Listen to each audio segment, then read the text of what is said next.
Hello there, everyone. You know who I am, E.T. Templar, alien crusader from beyond the heavens, here to entertain, destroy through the power of me magic. And in this video, I'm just rebundling some of Binger's just obnoxious politicalization of bullets. So before you have a 7.62 by 54. You have a 223, a 7.62 by 39, and a 9mm. Now, I am no expert on paper about guns and bullets, but I've been raised with them. My entire life has been around guns, pertaining to guns. So here we go. The thing that irritated me about Binger is he tried to politicize the 223. Now, because Binger can't run a prosecution to save his life, he's trying to politicize the AR-15 and the 223.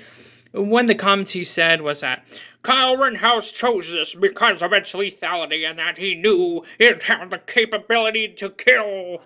Right? Or that was he was trying to imply. But let me run a hypothetical for you guys, okay? Which one of these bullets would you want to be shot by? Would you want to be shot by this one? No.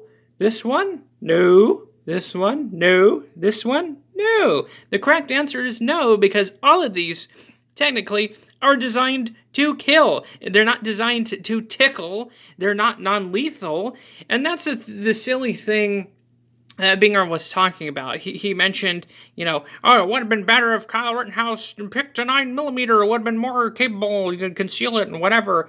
But then again, Kyle destroyed him on the law when he said, oh, you had to be 18. I know in California, I think you need to be 21 to own a handgun. So Kyle technically went with the weapon he could technically own, a AR-15, a 223. So he was, to me, that just showed that he had more character. Out of all the other weapons he could have went with, a handgun, which would have been technically more illegal because he wasn't of age. But the point is, Binger was trying to make it out that the 223 is a big, scary, ultra-lethal bullet when all of these are lethal. If it's any kind of bullet, it's lethal. Here's some history for you. You guys know the Israeli Mossad? I think back in the day, they were assassinating people with a 22 caliber, right? And that is a smaller, if you look on here, the 22 is like, way smaller than this guy, right? Well, and the story being that the 22, not to get grody, when you get hit in the head at close range with the 22 and it goes through your skull, it doesn't exit out your skull. It rattles around inside the brain, essentially making sure the person dies, because if you have a bullet rattling around inside your brain, close range, you won't heal. Whereas, for instance, 9mm, yeah, sure, it's lethal, but close range, it could still go through someone's, noodle, and then they can still technically live, which is rare, but it does happen.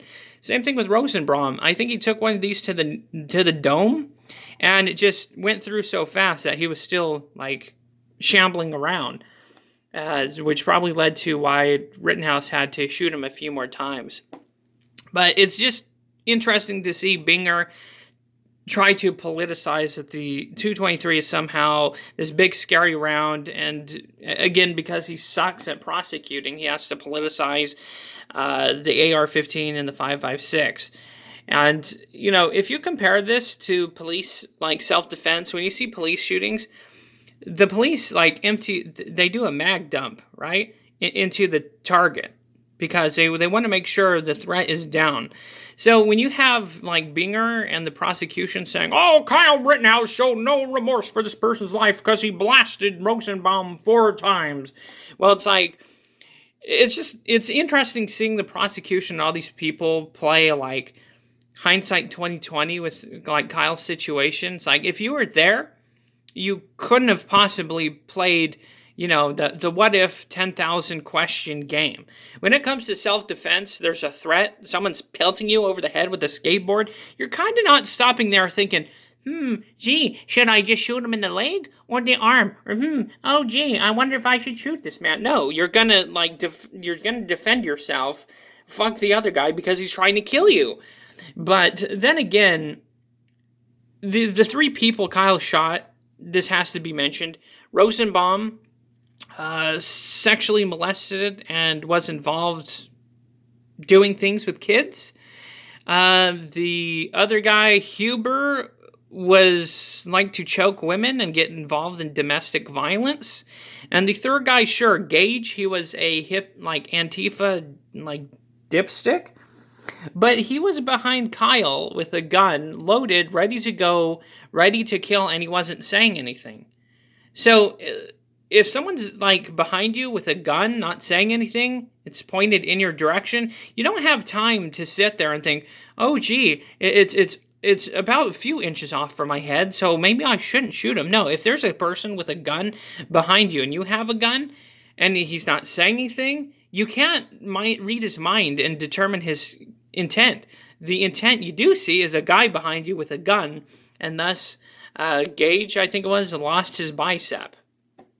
So it's just a situation where the prosecutor and people are trying to politicize shit about a 223, and somehow Kyle Rittenhouse is more evil a person for choosing that. But in all reality, when it comes to self-defense and bullets, it all depends on personal preference. Yeah, sure. If you want to make sure your target gets ghosted, pick something bigger. But some people favor the 9mm because it has lesser recoil and get better accuracy on target. Or some people like the stopping power of the 7.62 by 39. Some people like the low recoil of the 223 or the high speed velocity of the 223. Or if you're, someone who's really serious about their business, 7.62 by 54R, which is normally used for hunting. You wouldn't technically use this for home defense, but if you did, people would be turning the other direction if you fired one of those off at them. So it's just silly. The only thing that would come into play is if Kyle Rittenhouse had a flamethrower, or if he had like a howitzer with like beehive rounds or something, and it was doing high collateral damage. Then that would be the issue as far as shooting capability, or if like he used fragmentation munitions or like Dragon's Breath out of a shotgun. If you don't know, Dragon's Breath, it has like incendiary propellants, and when you shoot it, it shoots out a jet of fire. Very cool. Not really legal, but yeah, that's the only time that would come into play. But other than that, Kyle Rittenhouse, for him being I want to say an amateur shooter, did a damn fine job not getting collateral damage. If you follow the case or what you've seen in the trial, it's amazing he didn't cause collateral damage for as young kid as he was with that gun. So yes, was it stupid that he was down there with a gun? Sure, but at the end of the day, if you were in his shoes, you would want to have a gun too, because you're not going to go into a riot situation without a way to defend yourself. Even with a bat, a knife, a shiv, you would have to be a fool. But anyways, we're going to get into the second part of this video. And yeah, that's just my take on bullets and how Binger just sucks so hard. He has to come up with crap to try and make Kyle look bad because he knows he's losing his case and he's getting his ass. So welcome to the second part of this video, and this part was the one that really pushed me over the edge, is really hating Binger the prosecutor. So I'm going to play this and just react to this. Isn't one of the things people do in these video games try and kill everyone else with your guns? Yeah, fucking no scope, you teabagging bitch. Yeah, the video game, it's just a video game, it's not real life. Good way to answer that, Kyle Rittenhouse. Of course, to preference what I said in the first half of this video, Binger knows he's losing his ass. Binger knows he brought forward witnesses that proved the self-defense, that Kyle Rittenhouse was justified in his self-defense. And, of course, he has to resort to making Kyle look bad. And one of those things is, he played Call of Duty. And he even tried correlating Kyle playing Call of Duty at a friend's house to him selecting the AR-15. He tried to put forward this image that Kyle Rittenhouse was playing Call of Duty, saw the M16 platform, and went, oh, that'd be cool, I want to own one. Which, justifiably so, AR-15s are great, cool guns to have. But he tried to make it seem as if Kyle, this bloodthirsty gamer, was sitting at home playing Call of Duty, getting all the kill streaks and teabagging noobs. And he decided to get his AR-15 and proceed out to Kenosha and blast some fools. Right? Which is so further from the truth. I thought this line of opinion was done in the 90s. You guys remember Jack Thompson? He was this lawyer that would go after the Grand Theft Auto video games. He would try and have violent video games removed. He got real, oversensitive about kids enjoying themselves in a fictitious world. And he tried making correlations that would warp young kids' minds, and they would all become these murderers that would wander the streets beating the crap out of hookers with bats, which could be further from the case. And I'll even use myself in this example. I grew up playing those Grand Theft Auto games, having LAN parties with Halo and just other things is great, great memories. Built a lot of friendships. Hell, those are some of the best moments of my life, playing video games with friends. And have I ever, committed a violent act? No, because it's fictitious violence within realm of, not reality. Can people get addicted to gaming? Maybe, but then again, there's worse things to get addicted to. But yeah, the fact that Binger is trying this angle of questioning to try and make Kyle look bad is just petty. And this is a guy who's supposed to be a prosecutor, and he's just losing this case terribly, so he has to paint Kyle to be up this angry, game weed gamer that just decided to go out one day with friends and Kenosha riots and try and blast some fools, which is further from the case. And of course, I was watching Rikaida's coverage of this, and they were even saying that Kyle was too naive, and the lad is. And I'm not saying that as a bad thing, I'm just saying that as quite a compliment to the kid, because the night that he joined, the fire, there were some Fire Academy Rangers that he joined. He was a lifeguard.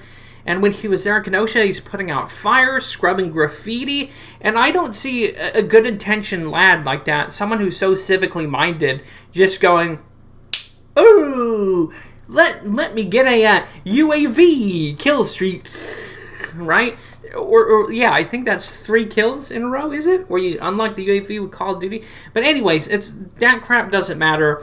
Binger is just a soy-filled cuck at this point, trying every angle of attack to make Kyle look bad, because he knows his case is going terribly and probably will end terribly, in that Binger's career is probably over as a prosecutor. I think he's done. He better start finding different career fields, because the political backlash for him is going to be bad.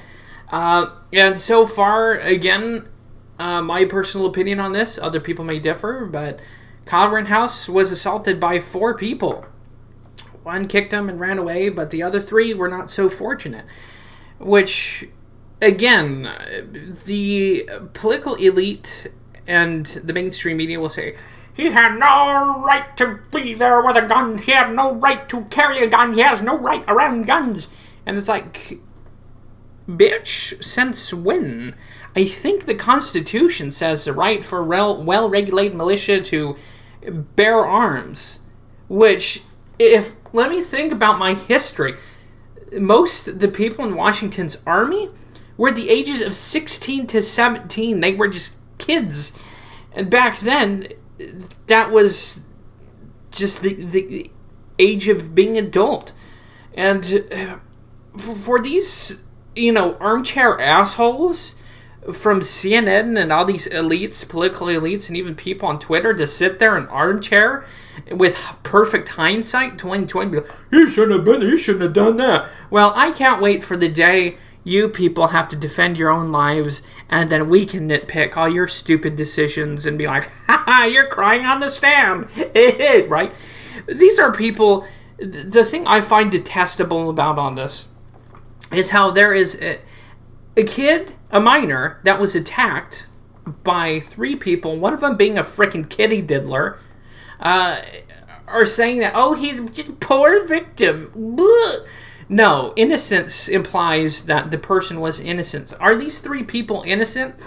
Let's look at their character, right? Rosenbaum, who was involved in diddling 5 kids, not innocent. The second one, choked, strangled women, was involved in domestic violence, not innocent. Now, the third one, yes, he's an Antifa idiot, but then again, he drew a gun on someone with a gun behind him, and when he turned around, got his bicep blown off, and that round was chambered. He was ready to use it against Kyle, and regardless of context, right? If I take a gun and you have a gun, and I'm not announcing my presence, right? I'm not saying anything, and I'm just behind you with a gun, cocked, loaded, and ready to rock. You're gonna blast me because you don't know my intentions. No one knows their intentions. If someone draws a gun and they're not saying anything, then you can probably assume that they're there to kill you, because why would you be quiet waiting behind someone with a loaded gun? It just it doesn't make any sense. Now, it would be one thing if what was the other guy? Hubert? No, Gage. I think Gage is a bicep guy. Now, if Gage was saying, "Hey, bro, what's going on? What's going on? Put down your gun. Put down your gun. I mean no intent," and then got shot, then that would be another different legal question, wouldn't it? Or if he was saying, "Put down your gun. Put down your gun." Whatever. It's just funny watching all these Monday morning quarterbackers about Kyle's choices and actions as if they know better. But then again, most, not to irritate people here, most people who are left-leaning and the wokies, they've never been around guns in their life. They've never been in situations in their lives where they needed one. And they look at Kyle Rittenhouse in the situation, and with their big-brained reasoning can say, "Oh, he wasn't supposed to be there," and blah, blah. We insert whatever political agenda, but yes, it is dumb that he was there with a gun. But at the end of the day, he was assaulted by 3 turds, 2 of them criminals, 1 of them Antifa, 1 of them had a gun ready to kill him. And you know what? He did the best he could. And to be fair, to my knowledge, in the case that I've seen, there wasn't any extra, casualties or, collateral damage of him in the situation. So, for an amateur shooter who doesn't have, I wouldn't say amateur because he knew how to, he was familiar with this weapons platform, the AR-15, he did amazingly well. Of course, that was another angle the defense tried to claim, that he was being dangerous when discharging this weapon. Well, the intent of discharging a weapon is dangerous by nature. And again, these 3 people, as reprobates they are, would have been alive if they would have just left the kid alone. He was disengaging from the scene.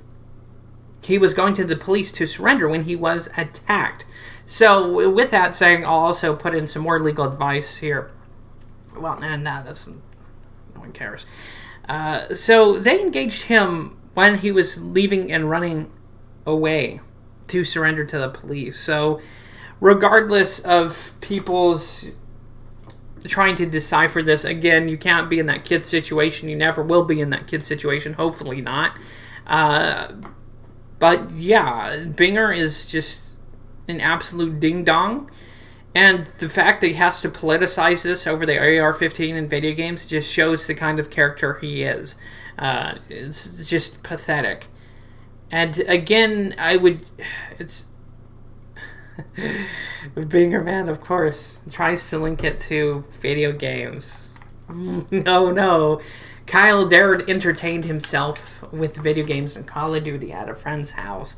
But that's every fucking time anything goes wrong with these guns. These political-minded people, that's the first 2 things they go to, isn't it? Guns and video games. Some video games.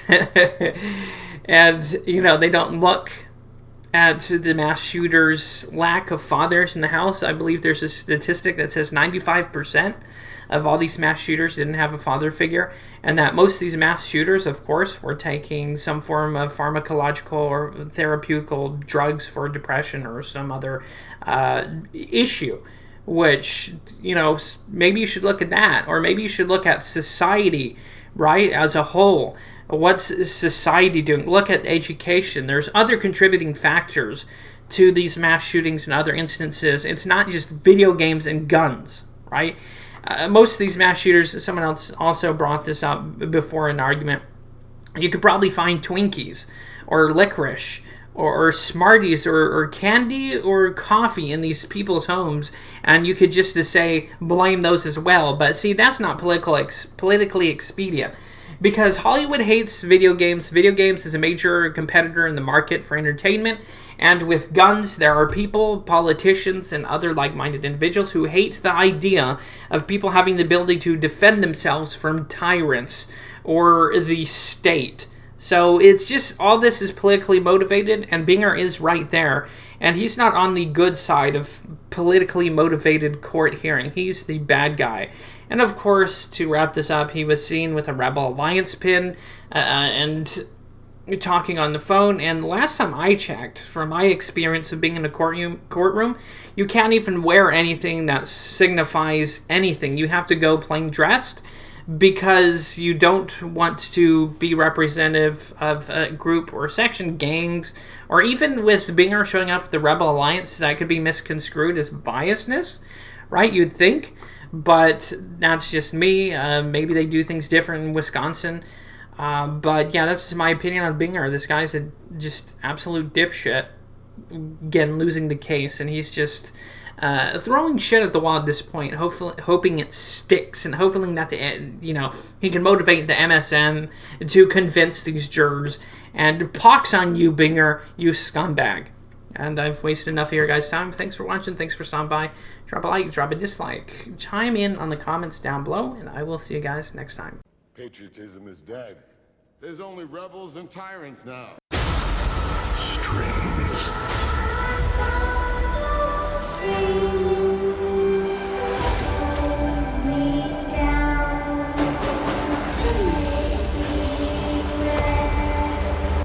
A world ready for the righteous and the pure to inherit. Don't believe in surrenders. No, I still got my saber, Reverend. Didn't turn it into no plowshare either.